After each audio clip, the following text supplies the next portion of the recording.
Okay, staff, it's a couple weeks into it. We've already switched to a new timekeeping system.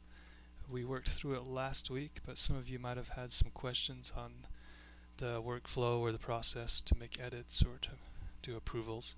I've already created 2 other videos I've sent to your supervisors to help guide them through the process of approving timesheets. This one's mainly for the average hourly employee, and I'll do a little section on salaried employees.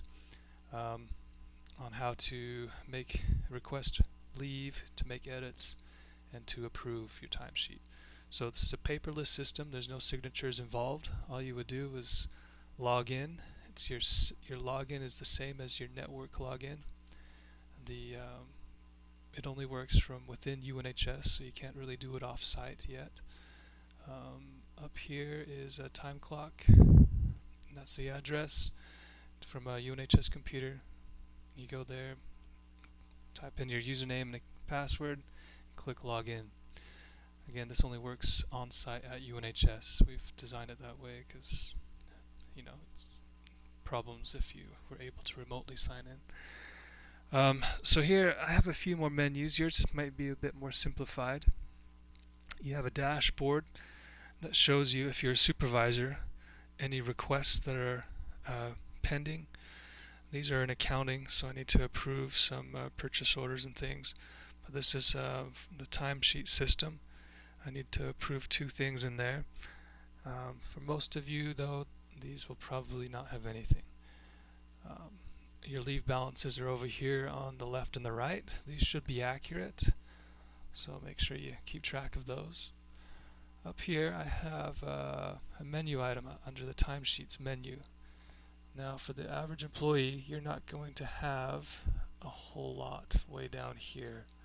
Most of your menus are going to be up here, so it's just going to be probably those 4 things. Maybe these 2 also. Your supervisors, in different videos I've gone through how to approve those, but they'll use these to approve your timesheets. So the first thing you can do is click on My Timesheet. Here you have a historical recording of your timesheets. These are back to the last pay period. This is the status here that was sent to Abila, that was paid out.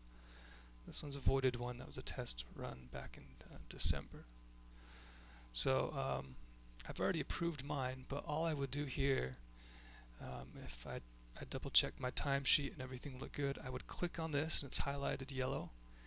I just click approve right down here, that stamp, and that would approve my timesheet. Now this only happens if your supervisor has already submitted what's called a preliminary timesheet, but you don't need to worry about that. So if your timesheet looks good, highlight it and click approve. Okay. To request a leave, you need to do this every Monday. Every other Monday before payday. So make sure you do that when you come in Monday. To request a leave, hopefully you're doing it this way. This is a pretty easy way. There's a clear record. There's no emails and texting back and forth. This is the record, and it's here forever. You select a date of when you would like to request a leave. So say I want leave the 26th. That's Friday. I could choose multiple days, but I'm just going to choose one day. And then I select my leave code, full-time, part-time, or vacation. Yours may look a little different depending on your status.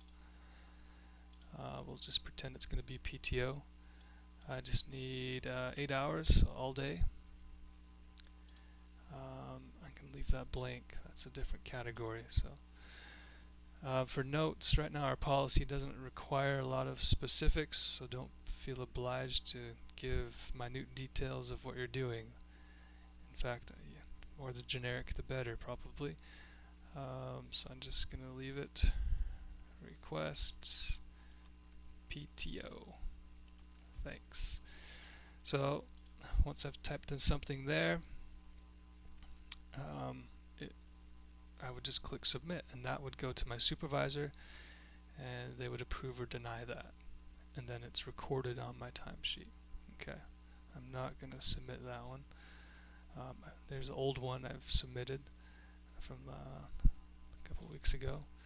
So that's how you request time off. Again, that doesn't involve any signatures or pieces of paper floating around that could get lost, scanning back and forth, time lost. It's all recorded electronically, so let's try to stick to that system. There's a couple other things that you need to know.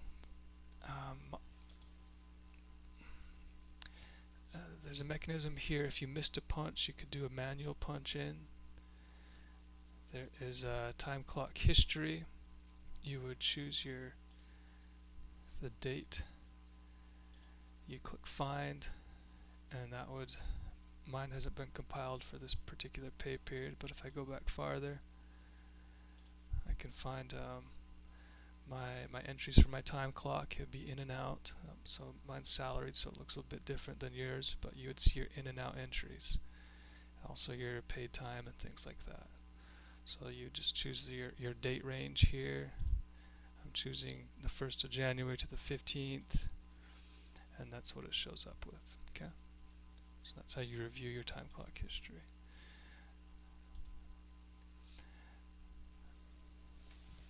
When your supervisor goes through the approval process in these areas, you will you'll log in and you'll click on My Timesheets. You'll select the active timesheet for that pay period. It'll look just like this, but the right date. You'll have the pay date, probably January 25th, and then you click Approve, and that's it. And that's your attestation that it's accurate. Now, if you need to make adjustments to it, you'll need to click Edit, and then you could make entries for leave time that you forgot about, or if there are missed punches. Now, try not to have too many missed punches. That's kind of a red flag of a couple of things, either a bit irresponsible, or manual entries are sometimes used as a way to not reflect the actual time you came in. So if we see a lot of entries, manual entries in the morning, that would obviously indicate that somebody keeps coming in late, and rather than clock in when they're late, they prefer to do a manual entry later, so we don't want too many of those manual entries happening. Your supervisor will keep tabs on that. Other than that, it's a paperless system. It's very nice. We're still learning it, so there's some things that might be a little confusing. The supervisors have a bit more to do on their side of things, but other than that, for the regular employee, that's going to be the system in a nutshell.